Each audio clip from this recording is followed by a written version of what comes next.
বিসমিল্লাহির রহমানির রহিম। প্রিয় বন্ধুগণ, একটি রুগী লিপি। এই রুগী আলামিন ইসলাম সুহান, 14 মাস। রুগীর দেখি গত 19/6।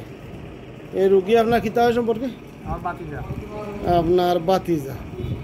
আচ্ছা, তো এই রুগীর সমস্যা হইল ফুটা ফুটা প্রস্রাব। প্রস্রাবর আগে খান্দে, প্রস্রাব করতে খান্দে, শেষেও খান্দে, 15-20 দিন তাকিয়া। তো এলোপ্যাথিক ঔষধ খাওয়াইছিলা? আচ্ছা, দেখুন যে কথা ঠিক থাকেনি, আমি যেগুলা কই এলোপ্যাথিক ঔষধ খাওয়াইছিলা। তো এলোপ্যাথিক ডাক্তারে বলেছে যে এই মুসলমানি দেওয়ানির জন্য তো এই রোগ কমবে। এই বাচ্চার মা বললেন, এলোপ্যাথ ডাক্তার বলছে মুসলমানি দেওয়ানোর জন্য তো এই রোগ কমবে। তখন আমি তাদেরকে প্রশ্ন করি যে বাচ্চার বয়স তো 14 মাস। আচ্ছা, এই সমস্যা হইল কতদিন? 15-20 দিন তাকিয়া। 15-20 দিন থেকে এটা কোনো জন্মগত সমস্যা নাই। যদি জন্মগত সমস্যা থাকতো তাহলে আমি ডাক্তারের লগে একমত হয়ে গেলাম, মানে যে এটা জন্মগত সমস্যা, অপারেশন করিয়া কাটিকুটি ঠিক করতে হইব। তাহলে সমস্যা যেহেতু জন্মগত নাই, বাচ্চার বয়স 14 মাস, আর সমস্যা হইল 15-20 দিন থাকি, নিশ্চয়ই এটা একটা রোগ। এটা কোনো জন্মগত সমস্যা নাই, তাহলে এখানে অপারেশনের প্রশ্ন আসবে কেন? রোগ যেহেতু, রোগের চিকিৎসা করতে হবে মেডিসিন দিয়ে। সুতরাং আমি তাদেরকে আশ্বাস দিয়েছিলাম যে এখানে অপারেশনের কোনো প্রশ্ন নাই, যেহেতু 14 মাসের বাচ্চার 15-20 দিন হতে প্রস্রাবের সমস্যা হয়েছে, ওইটা মেডিসিনের দ্বারা ঠিক হবে ইনশাআল্লাহ। তো গত 19/6 আমি রোগী পরীক্ষা করি। ফুটা ফুটা প্রস্রাব, প্রস্রাবের আগে খান্দে, প্রস্রাব করতে খান্দে, শেষে খান্দে, অর্থাৎ প্রস্রাব জ্বালা যন্ত্রণা করে। তো এই সিমটমগুলা আমার লাইকোপোডিয়ামের কথা মনে আসছিল, কিন্তু বাকি সিমটম নিতে গিয়া ধ্যান ধারণা পরিবর্তন হয়। এই যে বাচ্চার জ্বর আছে, খাওয়ার রুচি কম, লালাস্রাব হয়, গন্ধ নাই, গাম কম, আচ্ছা, ইত্যাদি ইত্যাদি যে লক্ষণ নেই। বাচ্চা ঘন ঘন জ্বর আসে, জ্বরের জন্য এলোপ্যাথিক ঔষধ চলে। আচ্ছা, এই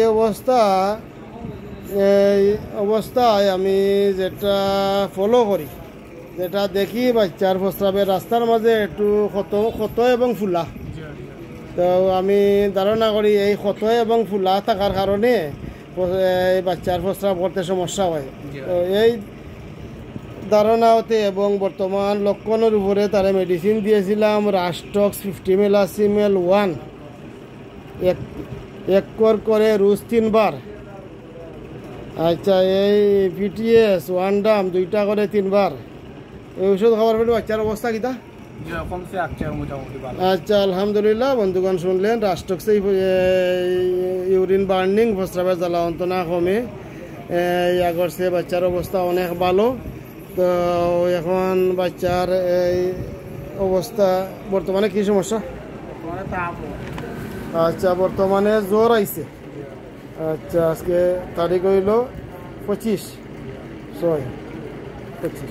আচ্ছা, বর্তমানে জ্বর আসে। আচ্ছা, অনেক ভালো, অনেক ভালো।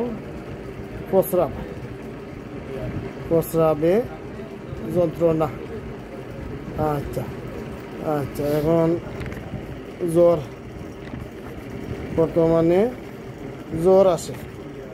আচ্ছা আচ্ছা, জ্বর আসে। তো আগের মেডিসিনটা আছে নি, না শেষ হয়ে গেছে?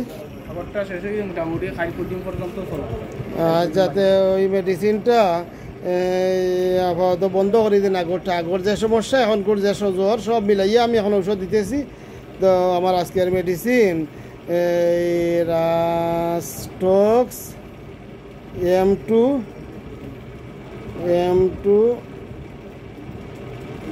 16 ডোজ, 1 করে রোজ 3 বার। আচ্ছা, একটা ভ্যাকসিন কীভাবে করি দেখাইলাম। এখানে আগেও রাস্টক্স দিয়েছিলাম, এখন রাস্টক্স। তো এটা প্রশ্ন জাগে, জ্বরের মেডিসিন কি? এই জ্বরটা আসলে বাচ্চার মূল রোগ। এই জ্বরটাই এলোপ্যাথিক মেডিসিনের চাপা দেওয়ার কারণে বাচ্চার প্রস্রাবের সমস্যা হয়েছে। এই ওষুধ খাওয়ানোর পরে প্রস্রাবের সমস্যা কমছে এবং আগের জ্বরটা ফুটিয়া বাহির হয়েছে। যার কারণে আমার এটা যদি সেন্টিসিমেল ঔষধ হইতো, তাহলে আমি এখানে ঔষধ বন্ধ রাখিয়া শুধু পিটিএস দিয়া অপেক্ষা করতাম, যেহেতু মেলাসিমেল ওষুধ, সেই হিসাবে আমার ওষুধ বন্ধ রাখার কোনো প্রয়োজন হয় না।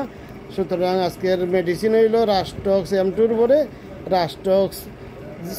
রাস্টক্স M1 শেষ হওয়ার পরে বর্তমানে চলবে আমার রাস্টক্স M2 16 ডোজ 1 করে রোজ 3 বার। আশা করি এর ভিতরেই বাচ্চা সুস্থ হয়ে যাবে ইনশাল্লাহ। সবাই ভালো থাকেন। আসসালামু আলাইকুম।